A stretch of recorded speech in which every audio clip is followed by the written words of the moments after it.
Am I the asshole for not answering the door when my ex's mom showed up at my apartment unannounced? This happened a couple of years ago, but I was talking about crazy MIL stories with a friend, and she thinks I was in I have sole custody of my children. My ex and his family live about a 9-hour drive from me. One day at around 9 a.m., there was knocking on my bedroom window. I peek through the bottom of the blinds and just see woman's sneakers. So I peek higher and make eye contact with my ex's mom. All I can think is WTF? The apartments where I live are not gated, so anybody can drive onto the property, just not go in buildings without a key. Which means ex's mom couldn't knock on my door because she couldn't enter my building. Anyway, now that she's seen me, I change and go see why she's there. Only reason why she has my address is because a few months back she asked to mail some stuff for the kids, and I dumbly gave her my address. She tells me she was in the neighborhood. I asked her why she didn't call me before arriving, and she said it was a last-minute decision. I let her in, and she sees the kids for a bit. When she leaves, I tell her next time she needs to give me a heads up before arriving, and I'm not talking 10 minutes before. I need at least a 1-week notice. So, this is where I might be the About 4 months later, she pulls this stunt again. When I hear the tapping on my window, I know exactly who it is. I don't bother looking out the window. She starts calling me. After the 5-carat call, I answer. She tells me to open up because she wants to see the kids. I'm like, what? I'm not even home, why she didn't tell me she was coming? I'm 45 minutes away visiting my dad with the kids. She demands dad's address. I refuse to give it to her. I tell her I have no idea when I will be home. Yes, complete lie. Anyway, she doesn't believe me. She thinks I'm home, again says it was a last-minute decision. I hang up on her. I'm getting texts from ex demanding I let his mom see the kids. I tell him what I told her, I'm not home. Imagine my surprise when I hear the police banging on my door a few minutes later. I don't answer. I get a call from a random number, the police officer. He is there to perform a wellness check because ex's mom hasn't heard from me in 3 days and she's extremely worried. Also, according to him, it is illegal not to answer the door when a police officer knocks. I tell him she is lying, I just spoke to her on the phone. She showed up unannounced. I made it clear to her not to do that, and I am out with family, and I don't need to come back just because she showed up unannounced. She is ex's mom, and I don't have to talk to her. After that phone call, I get a text from ex calling me an asshole, and how hard would it have been to let his mom see the kids when she drove all the way there just to see them. I want to make it clear, I don't mind her visiting, I don't mind her being around my kids, but I can't stand her showing up unannounced and demanding to see my kids like that. It was like she was on a weird power trip. Not the asshole. Woman weaponized the police against you. Woman no longer gets any part of your life. Next time she tries anything, just use the phrase, "You called the police on me." When she deflects, "You lied to the police." Just keep banging on some version of that. X gets the same story. She called the police on me and lied to them. She is dangerous. Edit. Wow, that blew up. Thank you so much for the award. She was on a weird power trip. Same with your ex. The whole calling the police thing reaffirmed that. You're not the asshole. Best to keep away from X and his insane mother. If you can, I would consider moving, so she no longer knows where you live. Any visitation your ex has can be in a neutral place. If she drove all this way just to see them, then she knew 9 hours before arriving last night that she would be here. So she could have dropped me a courtesy text, and I could have saved her the trip by telling her that I was not prepared to host. If she doesn't have enough respect or consideration for me to do so much as send a text, why should I have the respect or consideration for her to spend my time hosting her at my home? Next time, she can give me notice in advance like I told her. And if she doesn't, then I am going to change my terms and simply tell her that she is not allowed in my home at all. Not the asshole. Not the asshole, the police officer told you that your ex-mom said you haven't responded in 3 days? I think you just got the perfect opportunity to report her to the police for making false report and harassing you with a wellness check. Not the asshole. Make sure you file a police report about the situation. These wellness checks can be used so inappropriately. Don't know what the solution is, but we cannot have innocent, regular people having their doors banged down by uniformed police in front of their neighbors for no reason. Am I the asshole for refusing to play nice with my parents, 46M, 45F, after they replaced me, 24F? My wife and I, both 24F, moved several states away from our families 3 years ago. Since then, we've only visited them for the holidays. I've pretty much always had a passive relationship with my dad, 46M, especially after my stepmom, 45F, and stepsister, 16F, were brought into the family. I've tried to strike up text conversations with them every now and then, but it never seems like they care much. They started flat out ignoring me after I told them about some changes in my life that they're not too happy with. During our visit last Christmas, my wife and I were supposed to stay the night at my dad's house before leaving to visit my wife's family. I didn't know until we got there that my stepmom's nephew, 18M, was staying in my old bedroom. It turns out he was having some issues at home and asked to stay with my family for a few days. A few days turned into a few months, and he had been living there rent-free since. All of my pictures on the fridge had been replaced with pictures of him. During Christmas dinner, my parents talked on and on about how excited they were to visit him at college to watch him play football. Now he's moved to a university that's about the same distance from my parents' house as my apartment is, about 800 miles, and they haven't visited me once since I moved here 3 years ago. I couldn't care less about having a relationship with my parents moving forward, but my grandmother, 67F, wants me to make amends with them for the sake of keeping the peace.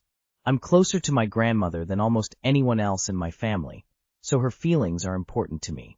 I explained to her that I tried for months to talk with my parents, but they never answered and they left all my messages on read. She's upset with their behaviors, but she wants me to be responsible for changing things. Unfortunately, I like to be the one holding the matches when a bridge is burned. Am I the asshole for going against my grandmother's wishes and standing my ground on this? Maintain your relationship with your grandmother, who is actually interested in engaging with you. Don't bother with the people who don't answer when you reach out. Not the asshole. Homophobia. Either way, not the asshole. Grandma needs to grow up. At 67, she should know better. Not the asshole your grandmother would rather ignore the fact that she raised an asshole and wants you to take the blame for it. Nope, walk away from the whole mess. Drop the rope with your parents and find your own happiness and peace. Not the asshole. It's somewhat natural to focus more on the children that you are actually still raising and or supporting over a grown adult. But this is beyond that. Grandma is an asshole for putting the reconciling on you. Tell her you'll be open if she ever gets through to your parents, otherwise go your own way. Parents are AHs too. Sorry for your situation. He's a boy, OP. It's different, don't you know? Sounds like they both wanted a son, and now they've got the next best thing. Info. Did your grandmother give specific suggestions to accomplish her wishes? AITA. I refused to give my sister a Nirvana shirt for her school's Spirit Week. In case you don't know what Spirit Week is, it is a week where each day is a themed dress-up day for school. My younger sister, 12, wanted to borrow my Nirvana shirt because tomorrow is Rapper Day. She said she wanted to borrow my Nirvana shirt because it's gangsta and looks like it's from the hood. I then educated her on how Kurt Cobain and Nirvana was not gangster, and how disrespectful that was, her response being, "I don't give a fuck, and just give me the shirt." I offered an actual rap shirt, Public Enemy. But she started crying because I didn't give her the shirt, and she stormed out of my room.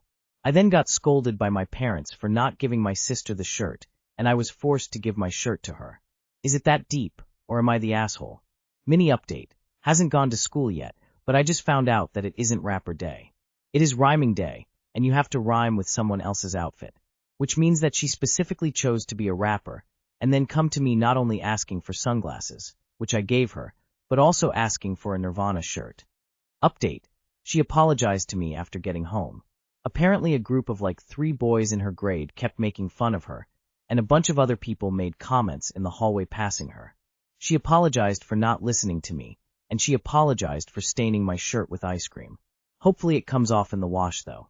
Safe to say she is never borrowing my clothes again.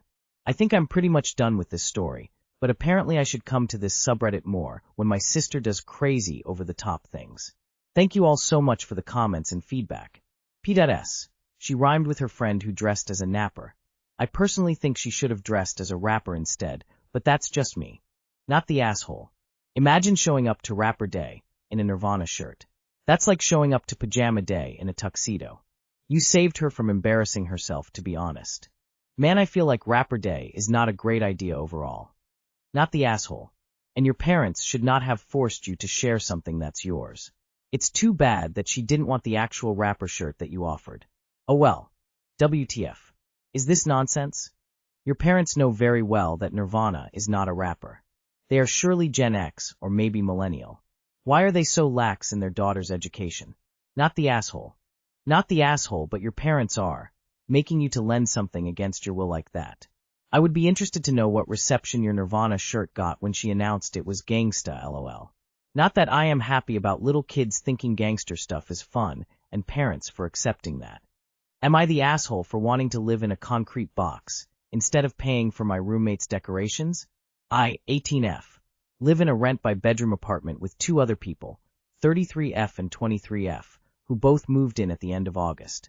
I've been here since late June, and my previous roommates who had lived here for a year took all the decoration and extra furniture with them when they moved out. Personally, I do not care about decoration at all. My friends make fun of me and say every room I've lived in looks like a concrete box or jail cell, but I hardly spend time in my room and find no joy in decoration. Recently, my roommates brought up buying decorations together because, to be fair, the common area is completely empty except basic kitchen stuff and one couch. I don't mind and told them as long as they followed the lease's rules on alteration, I don't care what they do to the common area. They insisted that we should all go get decorations together, and because I also use the common area, I should chip in. This I still refused because I genuinely have no use for any sprucing up. I also said that I didn't want to spend extra money on decorating. Working 20 hours a week, I can pay off my own rent and utilities and have some fun money left over. My parents are gracious enough to pay for my tuition left after scholarships, food, and any other expenses. Somehow they came to the conclusion that because I recently bought a bunch of clothes from the mall, and because my parents still support me, I should have plenty of money to spend. For context, they are both independent adults and pay for everything themselves. Well, I told them no again, and that they can do whatever they want, but I'm not going to contribute. It's been a week or two, and I don't see any decor in the living room. But the other day, one of my roommates, 33F, invited some guy over. He made a comment about how sparse the living room was, and my roommate said it was because specifically I didn't want to decorate. She said it jokingly, but it honestly read as passive-aggressive considering the context. I'm not going to be convinced, but am I the asshole for not contributing to a shared space? My best friend did say my room and the general apartment was pretty sad looking, but I'd boot up The Sims if I wanted to decorate. Not the asshole. They want you to pay for something for them and are sore because you won't. When they are being passive-aggressive, call it out and point out their failing logic. E.g., I'm not stopping you. I hope you don't get overpowered by your housemates. They are both older than you. Not the asshole. What happens when one of move out? Argue how much of 1/3 of the depreciated value of a throw pillow you are owed? Not the asshole. Kinda pathetic of them considering the age gap. It's not appropriate for a 32 years old to be leaning on an 18 years old for decorating money. Same for the 23-year-old, but less so. If they want a nice space beyond functional, they pay for it. Not the asshole. I love decorating. I have lived with roommates who also cared immensely, and those who didn't. I have split the expenses of common spaces down the middle, paid for most everything myself, and lived in a space where my roommates paid for most all of the common decor/furniture. There is no right or wrong way to handle this, exactly. If it's not important to you, then your roommates can cough up the cash, and they will own the things they buy. They are old enough to understand this. Asking you about it is one thing. Walking back their plans after you decline to chip in and pinning their decision on you is very weird. Not the asshole. What's going to happen when somebody moves out? If they want them, they can buy and keep them.